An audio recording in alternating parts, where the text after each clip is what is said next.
When I sent my team about 6 months ago to look around, they came across Aliko Dangote and what he's doing. They came back to me, and I reached out to President Museveni, and I have reached out to colleagues in this region, and we have agreed. And this year, we are going to start building the refinery here. Even now, I can give commitment to the two presidents that were here.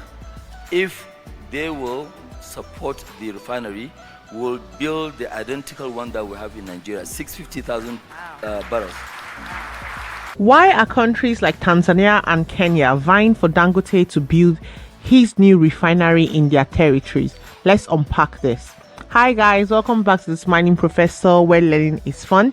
My name is Dr. Bukola, and today we're going to discuss a very fascinating topic: the significance of Dangote's proposed refinery in East Africa. First, to give you some context, Aliko Dangote is a billionaire businessman who has already successfully built and operated the largest single train refinery in Nigeria. This impressive refinery has a production capacity of about 650,000 barrels of crude per day, meaning the refinery is able to process this amount of crude per day. Now, Dangote is setting his sights on East Africa with his new proposed plan to build a refinery, and the estimated budget for this is between $15 to $17 billion. Can you imagine the economic impact on the country he chooses to build his refinery? Initially, Dangote considered several countries in East Africa, such as Uganda, Kenya, Tanzania, Ethiopia, and South Sudan. However, during a summit in Nairobi, alongside President William Ruto of Kenya, he announced that the chosen location for this refinery would be Tanzania. Following this announcement, the president of Kenya alongside Dangote discussed the benefits of this project and the economic impact it would have on East Africa. However, interestingly, just a week later, during a business forum, the president of Tanzania expressed her concern with this unexpected announcement. According to her, she expressed disappointment with the fact that the president of Kenya did not consult her before making such an announcement. This dialogue underscores the competitive nature between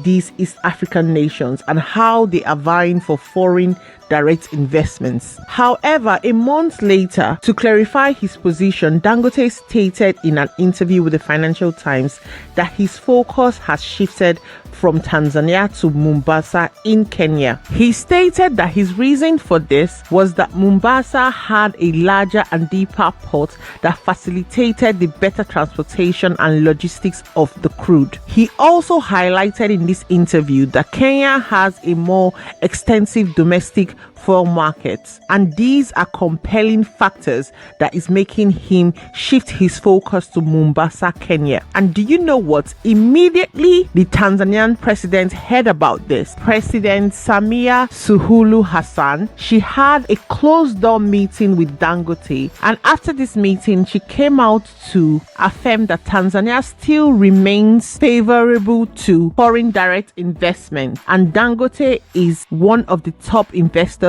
in the country, and they hope to continue their strong partnership into the future. Do you know the significance of this? This highlights the important aspect of foreign direct investment. This illustrates the importance of the relationship that governments build with business leaders and how this can shape several business opportunities. On hearing what Dangote announced, the president had no option than to hold an immediate meeting with Dangote to clarify her position and ensure that one of the top investors in East Africa doesn't take its investments to other East African countries. Now let's talk about why this refinery is crucial for East Africa.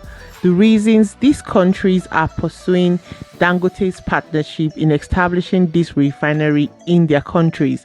The first reason for this is it's significantly going to elevate economic activities within the country. It will do this by creating jobs. The establishment of this refinery is going to generate thousands of direct employment opportunity for the local residents. This influx of jobs is significantly going to reduce the local unemployment rate, contributing to the overall improvement of livelihood within the community and the country.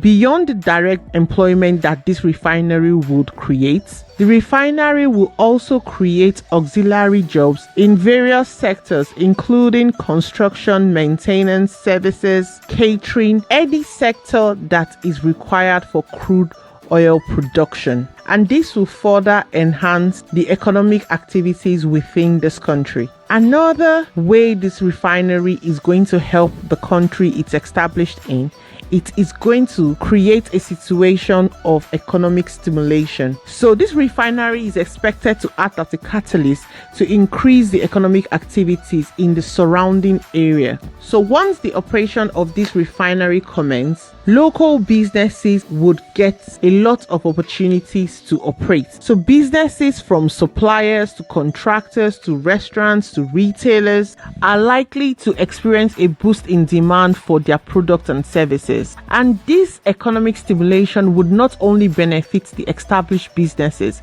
but it also creates opportunity for new entrepreneurs and foster a more vibrant and diverse economic landscape within the region. Another thing that this refinery is also going to do for East Africa, it will reduce the import dependency. By producing crude oil products domestically in East Africa, the refinery will reduce the dependency on the importation of crude oil products from the Middle East. This shift towards domestic production will not only enhance the production of crude oil, but would also stabilize local markets from fluctuating as it relates to crude oil products. Another benefit could be the establishment of this refinery would attract foreign direct investment.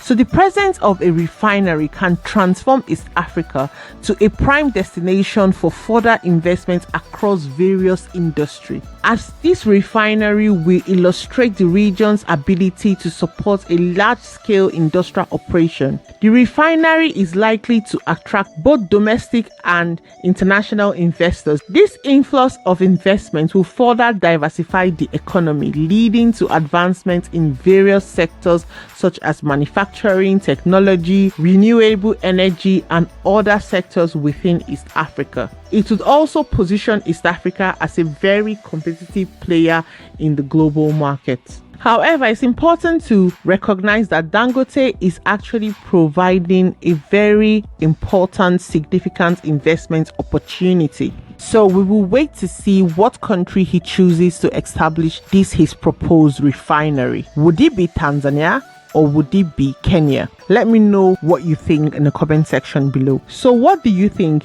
Do you think Dangote's proposed refinery would have a significant effect in East Africa? What potential risk or benefits haven't we covered? Do you like Dangote as a businessman, or you are one of the people who believe that he's a monopolist? Please let me know your thoughts in the comment section below. I want to say thank you to everyone who's watched to the end of this video. Thank you so much for the support. If you're new here, welcome to my channel. My name is Bukola, and we discuss business and management topics as well as some inspirational topics. If you're a returning subscriber, thank you for being here, and you know I love you so much. Please don't forget to like and share my videos and click the notification bell so you always know when I upload. Thanks guys. Bye.